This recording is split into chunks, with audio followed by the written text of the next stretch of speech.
Hey everybody, today I'm going to talk about the power of frankincense.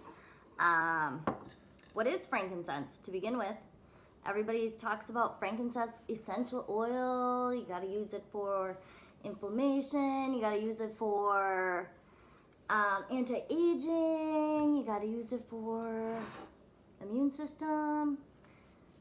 But what is it? Here it is. The real thing. This is frankincense. It is a sap from the boswellia tree. There's actually 4 different trees, some people say 5, that are species that will produce frankincense. They are serrata and carteri. Those are the most common ones that I see that you can actually buy.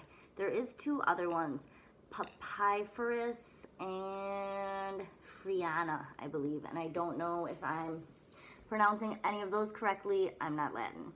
So, why would we want to use this real frankincense instead of using some frankincense essential oil? Well, I think the answer lies in how essential oil is prepared. When you prepare essential oil, they are steam distilling this, if we're making frankincense essential oil. If we're making peppermint essential oil, then we're steam distilling peppermint leaves. So when they steam distill something, they have a steam that goes through the substrate, whatever it may be. And that will create a hydrosol, which is the water that comes out, an oil, which is the essential oil, and then there's that leftover sludge that was steamed.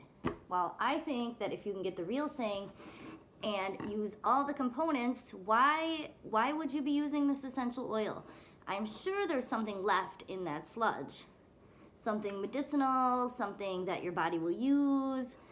And why should you buy the essential oil and the hydrosol to begin with? And you're not even allowed to get whatever that sludge is, it just goes in the garbage. So, if you want to check out the second part to this video, I am going to harness the power of this frankincense. There's so much to talk about it, I thought I better make it into 2 videos. So this is just why you'd want to use frankincense.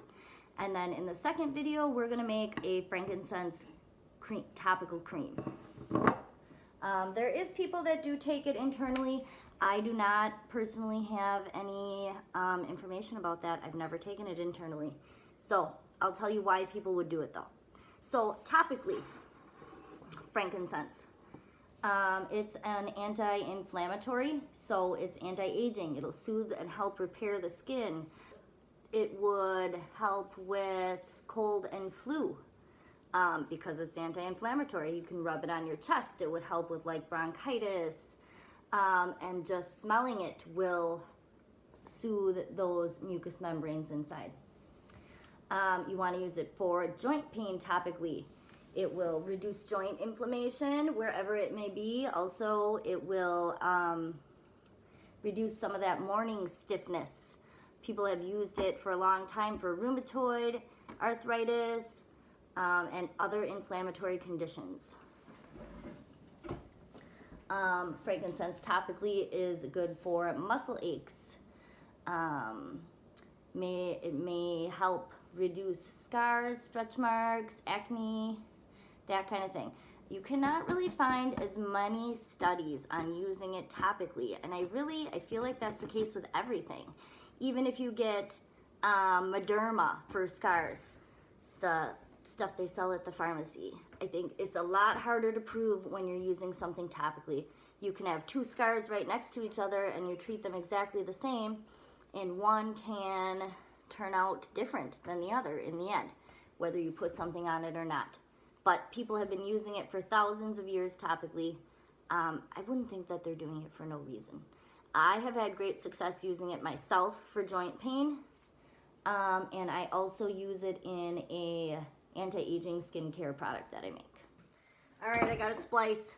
I didn't talk about using frankincense for anxiety at all. Frankincense is great for relaxing. You could topically, just the scent of it helps bring people a sense of calm. Usually it's more of a, not something you'd use all the time.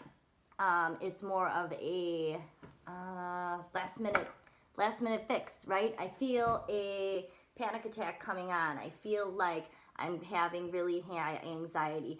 I know that I'm going to be in this meeting that has a lot of pressure today at work. And in those times, you might want to do a little topical frankincense. Help soothe your nerves, calm yourself. Just bring a nice feeling of like inner peace, like you're doing yoga in your meeting. So now we'll go back to the original video. The other way you would want to use frankincense is internally. And I think we'll have to do something to this. I mean, I don't think people are out there just eating little pieces of frankincense sap. They almost look like little rocks. So that's what we're going to do in part 2. We're going to transform this. They just cut into the tree. I guess I should have said this in the beginning, but sometimes you start rambling when you're doing a video. It's just like pine tree sap. They cut into the tree and little bits of sap will come out. They don't really let it get, like around here you might see, well, I live in Wisconsin. I don't know where you live.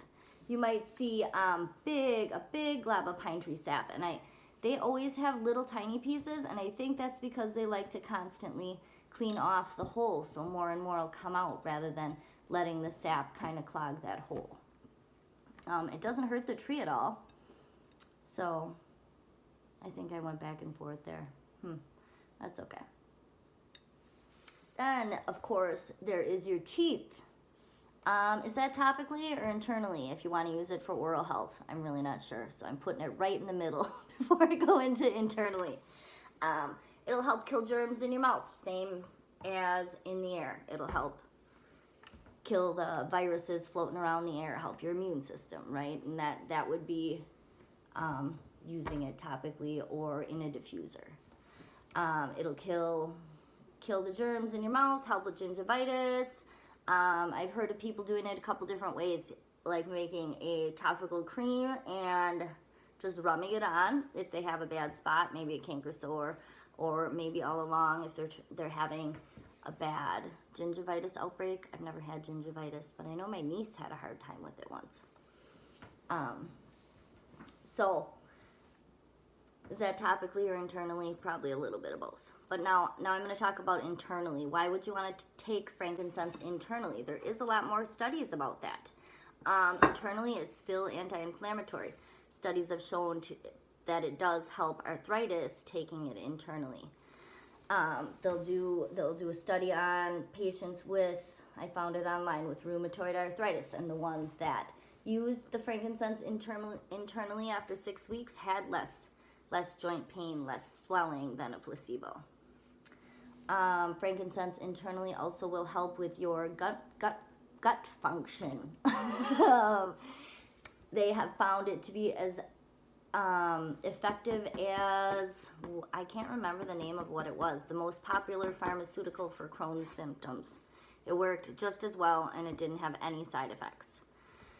So it also works, there's small studies of it helping with ulcerative colitis, which is also gut health. I'm not as familiar with ulcerative colitis as Crohn's disease, I have to admit. Cancer.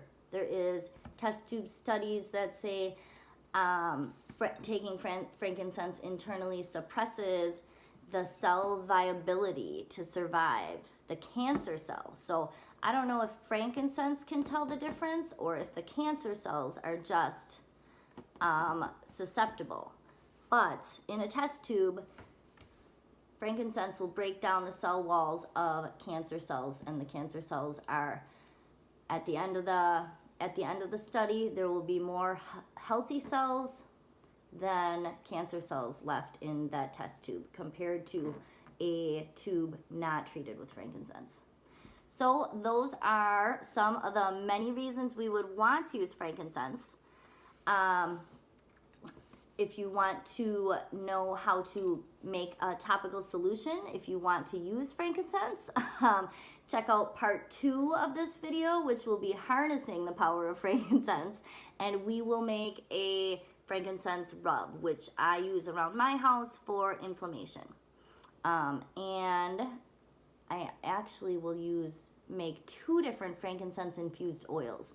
One will be with castor oil, which I use for inflammation, and the other one I will infuse, I think sunflower oil, which I actually use that as part of a face cream that I make, because sunflower oil is very high in vitamin E, which is good for your face.